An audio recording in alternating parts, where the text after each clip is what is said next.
আসসালামু আলাইকুম রহমতুল্লাহ। সুপ্রিয় দর্শক, আপনারা ইতিমধ্যে জেনেছেন যে পিনাকি ভট্টাচার্যকে শুয়োর বলে গালি দিয়েছে বিএনপি নেতা মির্জা আব্বাস।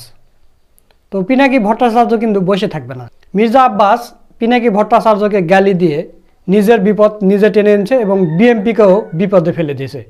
পিনাকি ভট্টাচার্য এতদিন কিন্তু বিএনপিকে তেমনভাবে কিছু বলেনি, এত চাঁদাবাজি দুর্নীতি এত কিছু হচ্ছে কিছু বলেনি, কিন্তু এবার কিন্তু ছেড়ে কথা বলবে না।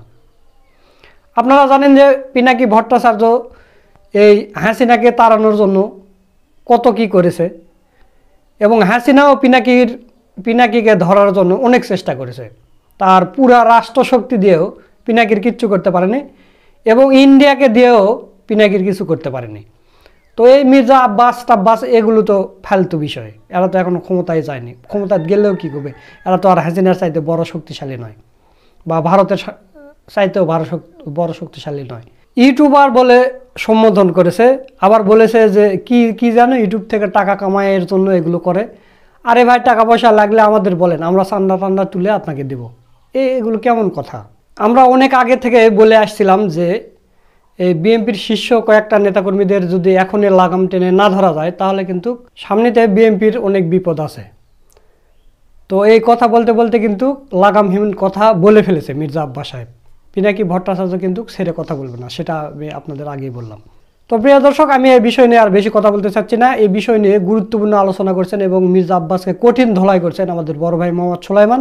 তো চলুন আমরা তার ভিডিওটা একটু দেখে আসি। পিনাকি ভট্টাচার্যকে ইঙ্গিত করে বিএনপির বিতর্কিত এবং দুর্নীতিবাজ নেতা জনাব মির্জা আব্বাসের আপত্তিকর বক্তব্যের আমরা কঠিন জবাব দেব এবং তীব্র প্রতিবাদ করব। দর্শক, মির্জা আব্বাসের মাথা খারাপ হয়ে গেছে। পিনাকি ভট্টাচার্যকে শুধু মির্জা আব্বাস কিংবা মির্জা ফখরুল নয়, তারেক রহমানও ভয় পান।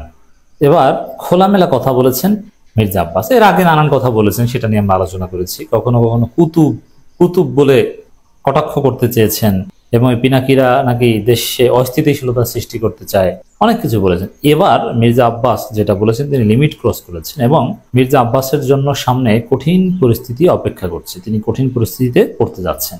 দেখেন, পিনাকির সাথে লেগে কেউ পারে না। আওয়ামী লীগ ক্ষমতায় ছিল, তাদের সর্বোচ্চ রাষ্ট্র ক্ষমতা ব্যবহার করে আওয়ামী লীগের আব্বা ভারতের সহযোগিতা নিয়েও আওয়ামী লীগ ক্ষমতায় থাকা অবস্থায় পিনাকিকে কিচ্ছু করতে পারেনি। বরং যারা পিনাকির বিরুদ্ধে লাগতে গিয়েছে তাদের সবাইকে বিভিন্নভাবে জয় বাংলা করে দিয়েছে। এখন মির্জা আব্বাস বরং তার জন্য ভালো ছিল পিনাকির সমালোচনা সহ্য করা, আর রাজনীতিবিদরা সমালোচনা সহ্য করবে, এটাই স্বাভাবিক। কিন্তু মির্জা আব্বাস এটা না করে তিনি বরং পিনাকি ভট্টাচার্যকে গালি দিয়েছেন।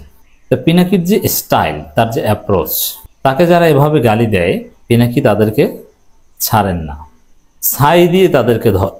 পিনাকি ভট্টাচার্যের সমালোচনা করতেই পারে, কিন্তু সমালোচনা করতে যে মির্জা আব্বাস যেভাবে লিমিট ক্রস করেছে তাদের সামনে কি হবে এটা আমি বলি।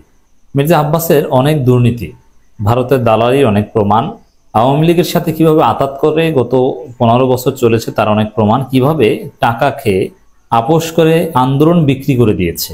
আন্দোলন জমে উঠেছে, হাসিনা ভয়ে আছে, হঠাৎ মির্জা আব্বাস আন্দোলন খেয়ে দিয়েছে। কিভাবে এই আকামগুলো মির্জা আব্বাস করেছে, এগুলো সব খুব শীঘ্রই দেখবেন যে পিনাকি ইলিয়াস কনক সারোয়ারদের মাধ্যমে সামনে আসে। আর এই মির্জা আব্বাস ডিমোরালাইজড হয়ে যাচ্ছে।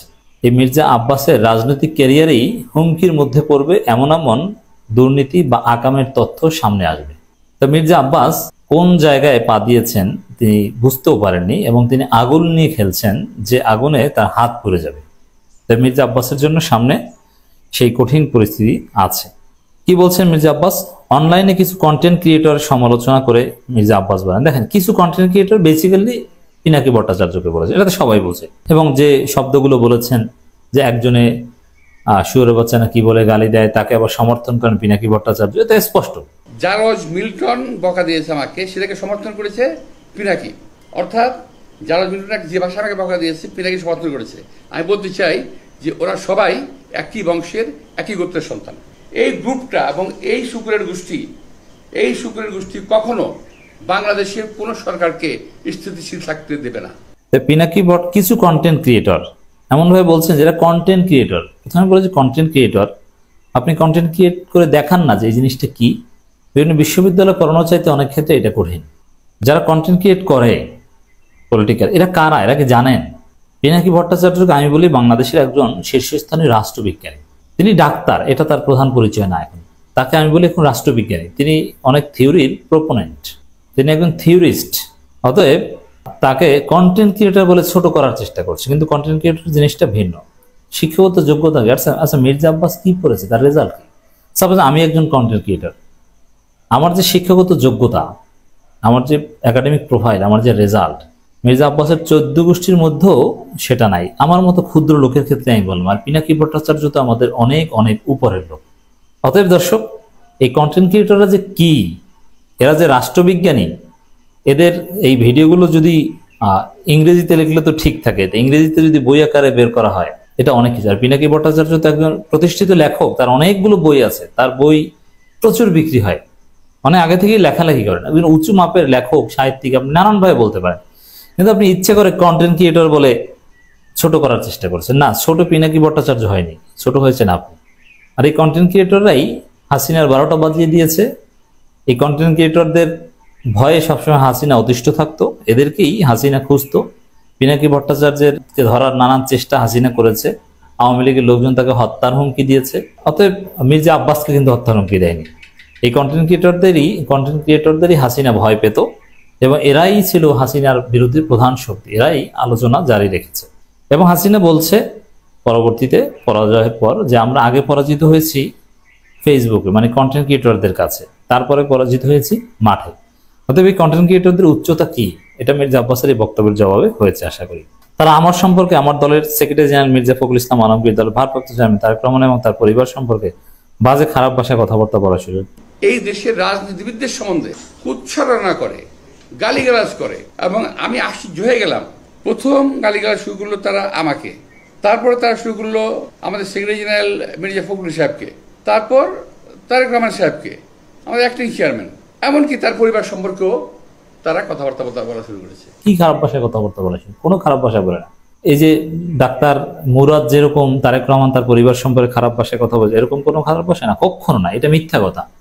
দেখেন, পিনাকি ভট্টাচার্য গালি দেন, কিন্তু নারীর প্রতি অবমাননা হয়, সেক্সুয়াল হ্যারাসমেন্ট হয়, এরকম কোনো কথা কখনো বলেন না।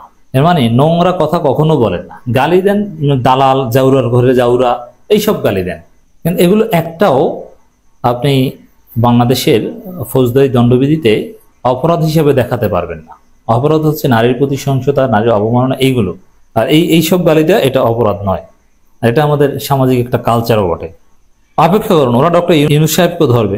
আপনি অপেক্ষা করেন, কদিন পর ইউনূস সাহেবকে ধরবে, আমি এটা বলে দিচ্ছি আমি আপনাদেরকে। হ্যাঁ, ইউনূস সাহেব তো চিন্তা করে না ভাই, আপনারা এত চিন্তা করেন কেন? ওরা তো হাসিনাকেও ধরেছে, আপনি এটা কেন বলেন না যে হাসিনাকে ধরেছে এখন আমাকে ধরে? এটা বলতেন, ইউনূস সাহেবকে ধরবে, এটা তো ভবিষ্যৎ। মানে ঘটনাটা কিন্তু এরকম যে হাসিনাকে ধরে খেয়ে দিয়েছে এরা, এই কন্টেন্ট ক্রিয়েটররা, এখন আমাকে আর মির্জা ফখরুলকে ধরছে, বিষয়টা এরকম। তো ইউনূস সাহেবকে ধরবে, ইউনূস তো ভয় পান না, সোশ্যাল মিডিয়া বাক স্বাধীনতা এগুলো থাকবে, ইউনূস সাহেব তো ভয় নাই। এবং ইউনূসের বিরুদ্ধে তো বলেছেন অনেক কিছু, এখনো বলে। তাদের কি ইউনূস কি ভয় পায় নাকি? সে কি আপনার মতো ওই কন্টেন্ট ক্রিয়েটরদের ভয়ে ঘুম আসে না? এরকম কখনো না। ওরা চাচ্ছে কি? ওরা বিএনপি, আওয়ামী লীগ কিংবা অন্য কাউকে ভালোবাসে না, ওরা ভালোবাসে ভারতকে। ওরা চায় এদেশে ভারতের আধিপত্য বিস্তার করতে। ওরা ভালোবাসে ভারতকে, ওরা এই দেশে যাতে ভারতের আধিপত্য বিস্তার হয় এবং ভারত যাতে এই দেশে কায়েমি স্বার্থবাদী গোষ্ঠীকে পাঠাতে পারে, ওই সমস্ত লোকদের জন্য এরা কাজ করতেছে। ওরে বাবারে, নিজে ভারতের দালালি হয়, এখন অন্যকে ভারতের দালালি ট্যাগ না, এইসব ট্যাগ কেউ খায় না। এই শুকুরের গোষ্ঠী কখনো বাংলাদেশ কোনো সরকারকে স্থিতিশীল থাকতে দেবে না। এই গ্রুপটা এবং এই শুকুরের গোষ্ঠী কখনো বাংলাদেশের কোন সরকারকে স্থিতিশীল থাকতে দেবে না। জ্যাকব মিল্টন যদি শুয়োরের বাচ্চা বলে, এটা জায়েজ নাই। আর পিনাকি, এই মির্জা আব্বাস যদি শুকুরের গোষ্ঠী বলে, তাহলে সেটা জায়েজ নাকি? অতএব সামনে যে মির্জা আব্বাস কত গালি খাবেন, অপেক্ষায় থাকেন। আমি আজকে হলফ করে বলছি, এই গোষ্ঠী দেশকে স্থিতিশীল থাকতে দেবে না, কখনো আমার বিরুদ্ধে কখনো অমুকের বিরুদ্ধে লেগেই থাকে। দেখেন, এখানে আমি বলবো যে স্থিতিশীল থাকতে দিবে না। স্থিতিশীলতা মানে কি? মানে আওয়ামী লীগের বিচার করা যাবে না, আওয়ামী লীগকে নিষিদ্ধ করা যাবে না, ভারতের হেজিমনি আগের মতোই থাকুক, এগুলোকে বলে বিএনপির ভাষায় স্থিতিশীলতা। তাহলে হাসিনাকে যেভাবে আমরা পতন ঘটিয়েছি, এটাও তো অস্থিতিশীলতা ছিল না? তার বিরুদ্ধে একটু বলেন। ওরা ইউটিউবে পয়সা কামাচ্ছে, এসব মিথ্যাচার কুৎসা রটনা করে। দেখেন, এটা পিনাকি ভট্টাচার্যের বিরুদ্ধে ভয়ানক মিথ্যাচার। কারণ পিনাকি ভট্টাচার্য ইউটিউব থেকে অধিকাংশ সময় পয়সা পান না। পয়সা বানানোর উদ্দেশ্যে তিনি ভিডিও বানান না এবং তার ভিডিওর সাথে ব্যবসার তেমন সম্পর্ক নেই। হ্যাঁ, তিনি তার এডিট প্যানেল আছে কিংবা তাদের কিছু খরচ আছে, নানানভাবে কিছু টাকা পয়সা নিতে পান, কিন্তু কন্টেন্ট ক্রিয়েট বেসিক্যালি ইনকাম করার জন্য যেটা হয়, রেভিনিউ জেনারেট করার জন্য, এটা পিনাকি ভট্টাচার্য করেন না। পিনাকি ভট্টাচার্যের ভিডিওর শিরোনামের ধরন বা তার যে লেখা, এগুলো যদি দেখেন, এই মির্জা আব্বাসরা তো অনেকটা মূর্খ টাইপের। এদের যদি ইউটিউবের অ্যালগোরিদম সম্পর্কে ধারণা থাকতো, ইউটিউব ফেসবুকের কমিউনিটি স্ট্যান্ডার্ড সম্পর্কে ধারণা থাকতো, তাহলে তারা এই কথা বলতে পারতো না। কারণ ইউটিউব ফেসবুকের যে পার্টনার পলিসি এবং তাদের যে কমিউনিটি স্ট্যান্ডার্ড, সেই নীতি অনুযায়ী পিনাকি ভট্টাচার্য যে ধরনের কন্টেন্ট বানান, সেগুলো বেশিরভাগ ক্ষেত্রেই মনিটাইজেশন পায় না। এর মানে সেগুলোতে টাকা দেওয়া হয় না। অতএব অর্থের জন্য ভিডিও বানান, এটা মিথ্যা কথা। বুঝতে পারছেন? এটা পিনাকি আগেও দেখিয়েছে স্ক্রিনশট দিয়ে, যে দেখেন মনিটাইজেশনের হলুদ চিহ্ন এখানে বা লাল চিহ্ন, মনিটাইজেশন অফ। ইলিয়াসের ক্ষেত্রে সেম। তো কোন ভিডিও এলিজিবল ফর মনিটাইজেশন আর কোন ভিডিও নট এলিজিবল, এটা জানার মতো জ্ঞান, মেধা এই মির্জা আব্বাসদের নেই। এরা জানে কিভাবে লুটপাট করে ব্যাংক বানাতে হয়।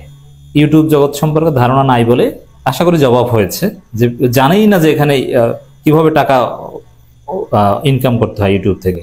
তো পিনাকি যে টাকা পান না, এটা অনেকেই বুঝেন না। আশা করি আপনাদের বুঝালাম। ওই ধরনের কন্টেন্ট অধিকাংশ ক্ষেত্রে টাকা পান, এলিজিবল হয় না। আমি বনদেয়ালে মেয়ের কবিতাটা বলতে চাই, কুকুরের কাজ কুকুরে করেছে, কামড় দিয়েছে পায়, তাই বলে কি কুকুরকে কামড় দেওয়া মানুষ স্বভাব? এর মধ্য দিয়ে মির্জা আব্বাস মূলত দুইটা পাল্টা গালি পিনাকি এবং তার অনুসারীদের দিয়েছেন। এক, শুয়োরের গোষ্ঠী বলেছেন, আবার কুকুর বলেছেন। এখন মির্জা আব্বাস বলছেন যে ঠিক আছে, তো টাকা লাগবে, আমি দেব, বল বাবা আমার কাছে। এর মানে সরাসরি মির্জা আব্বাস প্রস্তাব দিয়েছেন, পিনাকিকে প্রস্তাব দিয়েছেন যে বিএনপির বিরুদ্ধে ভিডিও বানানো বন্ধ করো, তোমার যত টাকা লাগবে দিব। ওই যে ইউটিউবের মধ্যে কি যে পয়সা কামানোর একটা রাস্তা আছে ওদের, সে পয়সা কামাই দিচ্ছে। আরে ভাই, পয়সা যদি লাগে আমাদেরকে বল, আমরা চাঁদা দিলে দিব না, অসুবিধা নাই তো। যদি প্রয়োজন হয় আল্লাহর রহমতে আমার দেওয়ার ক্ষমতা আছে, আমি দিব না পয়সা লাগলে। এটা ঘুষ ভাই। এভাবে আপনি প্রস্তাব দেন কেন যে টাকা লাগলে আমি দিব? এর মানে টাকা নাও, কিন্তু বিএনপির বিরুদ্ধে বলো না, ঘুষ দিতে চায়। তো দর্শক, বিএনপি এখন বা মির্জা আব্বাস পিনাকিকে ঘুষ দিতে চায়, প্রস্তাব দিচ্ছে, এবং এখানেও ধরা পড়েছে। কি সেটা? ঘুষটা নিজের যে ব্যাংক আছে সেখান থেকে দিতে চান না, টাকা উঠিয়ে চাঁদা উঠিয়ে দিতে চায়। মানে এখানেও চাঁদাবাজি, মানে চাঁদাবাজি যে স্বভাব, এটা কিন্তু বিএনপি ছাড়তে পারছে না। জারজ শব্দটা অনেকে বলেছেন, শুকুরের চাইতে অধম বলেছেন, নিম্ন শ্রেণীর পরিবার থেকে উঠে এসেছে। অথচ পিনাকি ভট্টাচার্যের যে পরিবার, যে শিক্ষিত, মার্জিত, সাহিত্যিক এবং সংস্কৃতি মনা পরিবার, মির্জা আব্বাসের পরিবারের চাইতে অনেক অনেক উন্নত এবং রুচিশীল। এবং ভিউ পাওয়া নাকি এদের ব্যবসা। আচ্ছা, ভিউ পেলে তো এদের লাভ নেই ভাই, এরা তো টাকা পায় না, এটা আপনাকে জানতে হবে। এরা প্রত্যেক সরকারের জন্য অস্থিতি সৃষ্টি করছে, এরা বিএনপি কেন্দ্র। যাই হোক, মানে প্রত্যেক সরকারের জন্য। আওয়ামী লীগকেও এরা থাকতে দেয়নি, এখন সামনে বিএনপি আসলে তাদেরকেও থাকতে দেবে না। এই ভয়ে বিএনপি এখন পিনাকিদের বিরুদ্ধে লেগেছে। আশা করি মির্জা আব্বাসকে ছোটখাটো জবাব দেওয়া হয়েছে। দর্শক, আপনারা সোলাইমান ভাইয়ের ভিডিওটা দেখলেন। তো সোলাইমান ভাইয়ের কথাগুলো আপনাদের কাছে কেমন লেগেছে তা অবশ্যই কমেন্ট করে জানিয়ে দিবেন, এবং বিএনপি নেতা মির্জা আব্বাস সম্পর্কে আপনাদের ধারণা কি, আপনাদের মূল্যবান মতামতটাও কমেন্ট করে জানিয়ে দেবেন। এই কথা বলে আজকের ভিডিও এখানে শেষ করছি। ভিডিওটা যদি ভালো লাগে বেশি বেশি করে শেয়ার করবেন। সকলকে ধন্যবাদ। আসসালামু আলাইকুম ওয়া রাহমাতুল্লাহ।